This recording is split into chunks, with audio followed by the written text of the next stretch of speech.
Hey y'all, welcome to a new episode of the 5-Star Coach, where you live a 5-star life if you take the advice. I'm Coach D, aka Venus as a boy, here with my five-star tips for all my 5-star ballers out there. So let's go ahead and get right into this. We ain't gotta waste no time. 5-star tip number 1: stop being controlled by lust and money. Now, when you lead with a lustful energy, you start doing stuff that when you come back to your right mind, you'll be like, damn, why the fuck did I even do that? I never even had to do that. When you allow your hormones to dictate where you go in life, or when you are allowing those things that happen to you as a child, because most people who are led by lust had things that happened to them as a kid, those things, tend to control you. If you allow it, you can't allow those things to control you. You gotta have full control over who you are, who you want to be, where you want to go with your life. And being led by lust, you only gonna be selling yourself short. And honestly, those lustful people, that energy that you have, being so lustful and being so sexual, you could be using that to create something. The sacral energy has the sexual energy and creative energy sitting in one place. Try to change your mindset from being so lustful to being creative. Try to understand and get to the core of why you so lustful. For me, when I did that, it opened up my eyes to a lot, and I was just like, damn, like I was just being led by my flesh I was feeding my flesh instead of feeding my spirit. And when I fed my spirit over the flesh, it made me realize, like, one, I don't really want nobody touching up on me unless I really want to be with them. Two, the thinking with my private area and not my brain was just making me go down a path of mistake after mistake. Well, not even mistake, choices after choices that led me to a state of regret and resentment when I knew better. So take that lust out of your system, shake that shit off as much as possible. And also with the money part, when you realize that money is really just energy and you ain't gotta try to chase money, because when you're chasing something, it's running from you. When you realize that money is energy and you just align yourself with the energy of receiving money, because I'm gonna say it one more time, money is energy, you'll realize I never had to work that hard to get what I wanted. A regulated nervous system is always going to help you out in the long run. A regulated nervous system is always going to help you make sound decisions. And when you have a regulated nervous system and you're shaking off the lust, the money can come easily. It can come so easy. And you won't be stressing about, oh, I gotta get 2 jobs, I gotta do this, do that, do this, do that. You'll realize regulating that nervous system, calming yourself down, and separating yourself from chasing money and switching it to attracting money, you'll live a better life financially. So stop being controlled by lust and money. Those things, they say money is the root of all evil, and I agree with that when you're looking at it as I need to chase it. That's when you start to do some crazy things for a little change. Something strange for a little piece of change. And notice they always say a little piece of change, because it's always a little piece. Even if it's some fast money that come in bulk, that fast money go as fast as it can. So just sit back and regulate that nervous system, shake off that lust, get to the bottom of why you're so lustful, get to the bottom of why you're hypersexual, and work that out, and take baby steps with it. Don't try to move so fast, because it's never gonna happen that fast. I'm still shaking shit off, still to this day. However, I'm better than what I was before. Excuse me, my nose and my sniffling, the sinuses, the season's changing. It's gonna get bad in a second. I'm gonna have to go get some Zyrtex. Anyway. And when it comes to money, just align yourself with the energy of money. Just align yourself with the energy of receiving. Right? All right. Now, Five-star tip number 2. Don't be so green. Just because you're getting attention don't mean you should be fanned out. And I mean from anybody, anywhere, anytime, any place. Somebody give you attention. It should never make you go up in arms and just have you jumping out your body because somebody's paying you attention. That's a sign that you don't even pay yourself attention. You don't even see yourself. That somebody seeing you makes you just go up in arms, and now you just, oh my God, they looking at me, they see me. Calm down, calm down. Cause then when you get all up in arms like that, you get all antsy like that, you green as hell. Now, if in relationships you letting somebody drive your car when you know damn well if you wasn't as green as you are right now to try to keep somebody, try to have somebody in your life, you wouldn't be letting nobody drive your damn car. You wouldn't even let your homegirls drive your car or your homeboys drive your car like that. But you letting somebody who you doing too much. Calm down.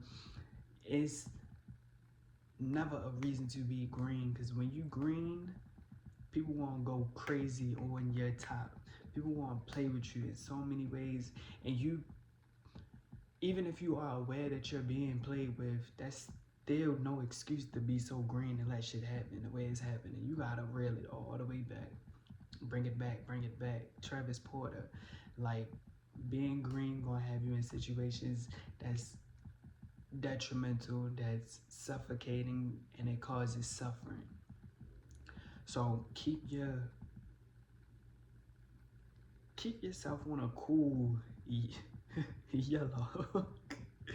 Take shit slow and see where it's really going for real.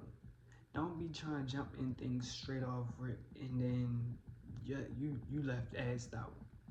You know, don't be trying to jump into stuff blindly because you either getting attention, you about to supposedly get a raise, and all you really doing is getting a little dollar increase. I don't care, that dollar ain't going too far. A dollar gonna be, it's an increase, but it ain't going too far in your life. It ain't taking you but so far. So like,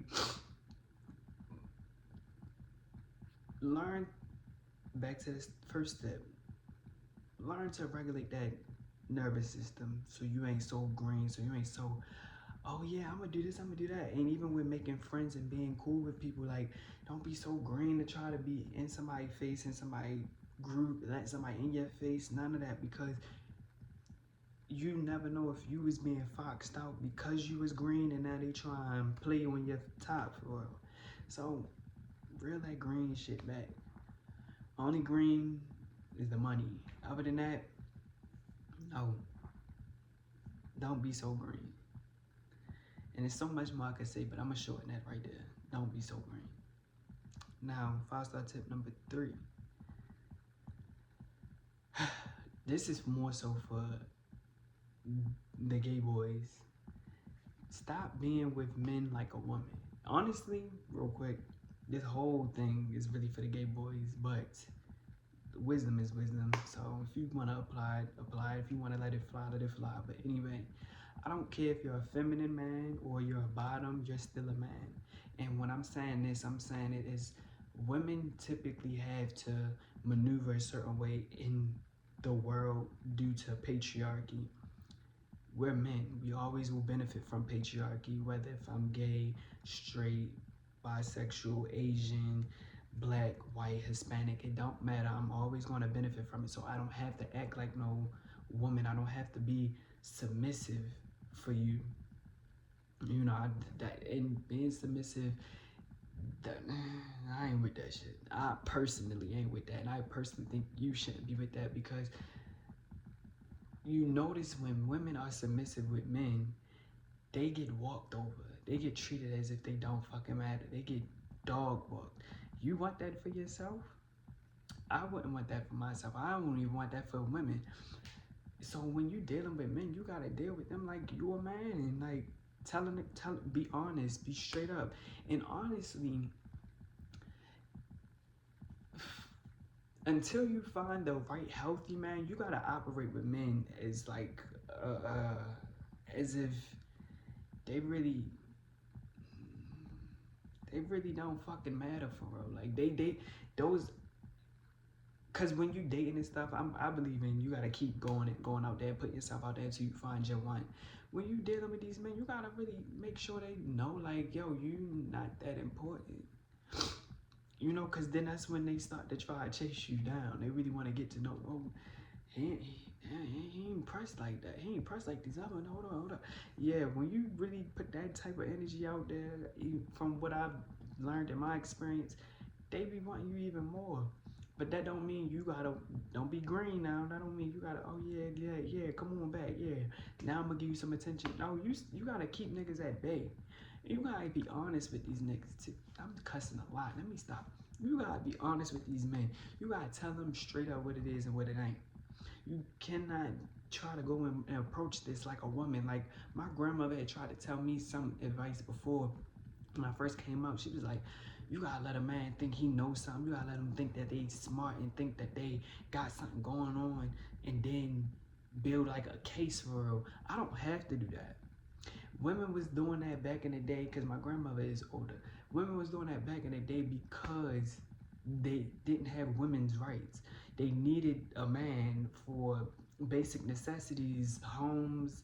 They couldn't work or none of that shit. So you had to play a role. I don't gotta play a role. I'm a man. So like you don't gotta play no role to try to be dealing with a man. Like Miss 1X15 coming. Like it's really like that too. So stop trying to deal with men like women. Like deal with that man like he your homeboy for real until he become your man. Like yo, what it is and what it ain't. Like this is what it is. This is what it ain't. This I hope I'm making sense because like I hope I'm making sense because at my core I'm really like a thoroughbred dude for real. Like I wasn't raised around no gumps, so I ain't saying this as if like you gotta put hands on niggas, it's nothing like that. But like you gotta let them know what's up, like flat out. This is what it is. This is what it ain't. You getting with it? You not? All right, cool. I'm on to the next one. Straight like that. That's the sum it up. You getting with it or you not? If you not, all right, cool. Bye. Cause it's plenty of them out here. I can go after, or that's coming after me. So I ain't ready to hold up nothing with you right here because of you potentially providing something for me. That's what women was doing. And that's not something you need to do. I'm gonna leave that there though. I hope that registered with who it needed to register with. But yeah. Now 5-star tip number 4. Don't be greedy. Don't be fucking greedy. Let me tell you one thing, right? I had told myself that I was gonna bet on the Super Bowl this year, and I had a dream about Eagles, and I knew they was gonna win, and I had went on the betting app, and I'm going against everything I already knew what was going on because of how the money was looking. I lost everything. I only put $10 on that, but I could have won compared to what alright, so I was being greedy because I was saying $1,000, right? But if I went with what I knew I should have went with, I would have just won like $600. Don't be fucking greedy. Cause I ain't get shit off of greed. And when I'm saying being greedy, I'm talking about in every way in life for real. When you dealing with people, don't be greedy and trying to just consume all of their energy, trying to be around them all the time, because that one is suffocating, and two, what are you running from? You're trying to consume their energy so bad, you're trying to be in their presence so much. What are you running from within yourself? When it comes to people trying to do for you, I'm all for, you better say it's a budget if it's a budget, right? But I'm talking about in regards to people that's like, call me if you need me. People that's saying that, call me if you need me, and they helping you out, don't burn them out. Don't call them for every damn thing. Like sometimes pick up that phone, Google how to do this, how to do that, where can I do this, where can I do that, instead of trying to be so damn greedy and use that person's energy up. Somebody spoiling you, giving you money and stuff. Don't be so damn greedy and being dumb, controlled by money. You gotta understand, like, somebody tricking on you, giving you money, whatever. And I had to learn this when I was a dancer. You gotta go high and low. Don't be, oh, I need this, I need this, I need this, I need this, I need this, but you can, I need this. Oh, you need something? Yeah, last time I got this, let me ask for this. You know, like, you gotta balance it out. Don't be greedy. That greed gonna be a deadly thing. And when they say that's one of the deadly sins, I agree with that in Christianity, because greed gonna set you up for a fucking failure. Don't be greedy. Don't be fucking greedy. Eat what's on your plate first and then go get seconds. But before you go get those seconds, let that shit marinate. Let it sit. Don't be trying to be greedy, because then you're going to end up looking dumb like I did. I really knew I should have had that 600 in my hand, but being greedy, you know. So yeah, that's that. Now, 5-star tip number 5, stop minimizing yourself. Like I said, this was all really for gay people, but wisdom is wisdom, like I said. But I'm gonna specify this message right here for gay people, gay men specifically. Stop minimizing who you are. I hate to see throwbacks of myself a little bit, because I was minimizing myself so bad for people who didn't even matter for real. In the grand scheme of things, I didn't accept myself too. That's why I was minimizing myself. But I have a friend, one of my best bitches, Tony, and I was just watching him and observing him. He's so loud about who he is, and he's so unapologetic about it too. And he never minimizes himself, and it was just so amazing to watch. And I was just like, damn, like, I act like myself fully when I'm in the house or when I'm behind closed doors. But when I'm outside, I really be watering it down. It's like, damn, what the fuck? And this was like 2022 when I had met Tony. And after that, I was just like, damn, that bitch put a little fire under my ass, because what am I doing? Like, when you're minimizing yourself, you are stripping yourself from experiencing life thoroughly the way you're supposed to experience. You're stripping yourself away from interactions that you're supposed to have in life. And whether if it's a negative interaction or a positive interaction, you're supposed to experience these things to build your character. And honestly, you know, good stories is a good story. But I really had to realize, like, yo, minimizing myself is never gonna work. It's never gonna work. And for me personally, I can't even minimize myself. I'm too fucking big. Like, I'm like 5'5", but like the energy I carry is like massive. And it's so insane how even when I was minimizing myself, people wasn't even really aware that I was minimizing myself. I was like, damn, y'all thought I was doing it big whole time. I knew I wasn't doing it my biggest. So when you going out and about, when you being yourself, you dressing up, when you talking, when you walking, however you carrying it, be you. Show up 100,000 and 110%. How was I about to say it? But like, be yourself. Like, you at a party, you hear them 3 claps. Whether if I'm on a plane with Dwayne or I'm getting low to the flow, if I want to shake something, I'm gonna shake something. I don't care about being in no straight club. I don't care about none of that. And honestly, I low-key never cared about that type of shit too. But like, when I really like observed Tony, I was just like, oh my gosh, like, I'm not going hard enough. And like, I'm so thankful to have him as a friend, because it's like, girl, I'm not going hard enough. Like, I gotta put this on Front Street. So stop minimizing yourself. And anybody else, like, don't minimize yourself at all. Don't minimize yourself with family. Oh, when I come around family, I gotta reel it back. No, be there. Be up front with it. And when you're with your friends, when you're in school, when you in a new environment, always introduce yourself. Be who you are. Don't minimize yourself because you see everybody else playing it small. You're not everybody else. Don't try to blend in with everybody else. Because you're meant to be big, and embrace that. But yeah, stop minimizing yourself. No minimizations. None of that. No tiny tot shit. Okay? No, that's that. And that's the end of this week's episode of the 5-Star Coach. We live a 5-star life. If you take the advice, as always, like, comment, subscribe, and share the content. And I will be here next Friday as always. Bye, y'all.